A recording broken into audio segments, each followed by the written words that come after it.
Hello. Welcome back, everybody. Back at it with another video. Today, I'm going to be doing a review, of the new Black Ops Cold War multiplayer. I had some requests for this video, so I'm going to make that right now. I'll draw a few comparisons to the previous game, which was Modern Warfare. So they are pretty different. The system is pretty revamped from that game. So the first thing is that it takes a lot more bullets to actually get the elimination. The kill time is way longer than in Modern Warfare. It's actually too long. It's just way too long at times. It can get pretty ridiculous. Also, your health bar and enemy health bars are actually shown, which I think can be pretty helpful. Another huge change is that shotguns are now secondary weapons.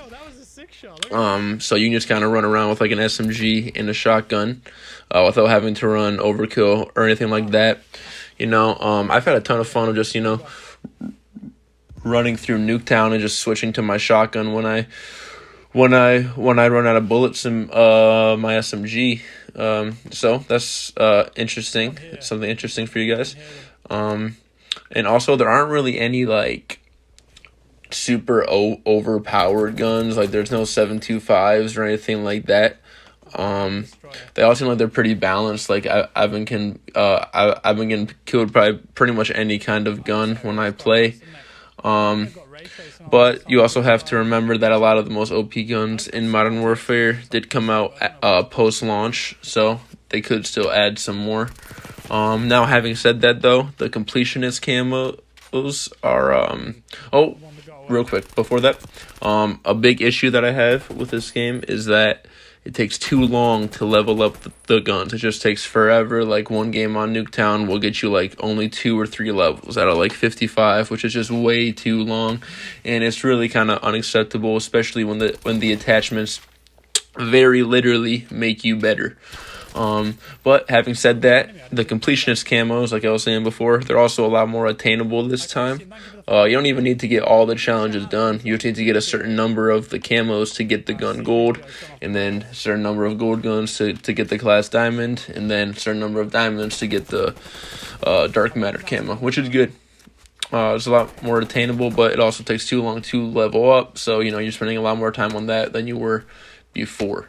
And I like how the challenges are actually related to the class, so you won't need long shot kills with a shotgun, which is something that they should have probably implemented from day one. And there's also no more mounting. I know mounting was, I think, a new addition for Modern Warfare, and they churned that off. Can't do that anymore. And also the footsteps have been churned down a decent amount, so you can still hear them pretty clearly, but they're not as loud as they were in Modern Warfare. And so it kind of helps that you can't really camp that much either. So with the footsteps being that loud and the 7.25 and the mounting, you could camp pretty easily, and it seemed like Modern Warfare did kind of emphasize that. But that's not really that much of an issue. I mean, people still try to camp, but not to the same extent. And they also brought back Gung Ho, which is a new perk that they introduced. Not a new perk, but newly back. It's where you can sprint or you can aim down sights faster after you sprint. So it kind of did seem like Treyarch did take real steps to prevent camping. Now people do camp. When you talk about the skill-based matchmaking, that basically means that you have more campers. So you will have to be wary of that, and it's definitely pretty noticeable, as you play. It is pretty annoying, but I've still managed to sit around a 1.2 KD, and I'm not very good. So, you can take that as you will. Now, having said that, too, they also don't have assists. So, as in, that means that every time you shoot someone and they die, there's no assist. You just automatically get the elimination. You don't get the medals or anything, but you get the same number of points. So that is something to think about. The class system is also revamped. So, as I said earlier, shotguns are now secondaries, and the perks have changed too. Dead Silence is now just a perk that you can have rather than a field upgrade, and Gung Ho is back, like I just said. They also added the wild cards. Also, the field upgrades are pretty trash. I haven't really used any of them at all in any situation. But enough of that. They added the wild cards back. So what that is basically a special thing where you can, put on extra attachments. The one that I liked, the one that I think is really only worth anything, is Perk Greed, which lets you have double the perks basically. So the specialist bonus does not make a return in this game like it was in Modern Warfare, but that perk greed is basically the specialist bonus, and it kind of lets you get the specialist bonus without actually earning it. And the score streaks can be pretty hit or miss. Like the armor is just useless. That's a new thing. And they changed the UAV name to a spy plane. Like, why would they do that? That's just weird. And here how it says score streaks too, and not kill streaks, as it revolves around your score rather than the kills that you have. And I'm not even 100% sure how they work, but I'm pretty sure it revolves around your total score rather than like a chain of kills. I don't even know. It's really weird. I haven't been able to get many streaks at all, but I also don't go on a whole lot of streaks. They also have so.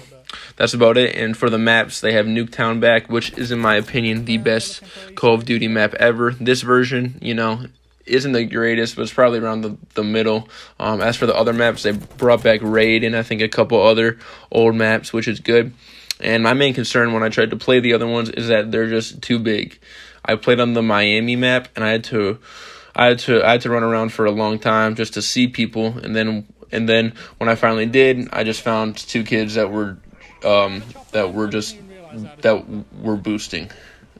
So yeah, that's basically my opinion on those. They're not very good. Honestly, Nuketown is really the only map worth playing. That's all I'm gonna play until they add in new maps like Hijack or Standoff or something like that.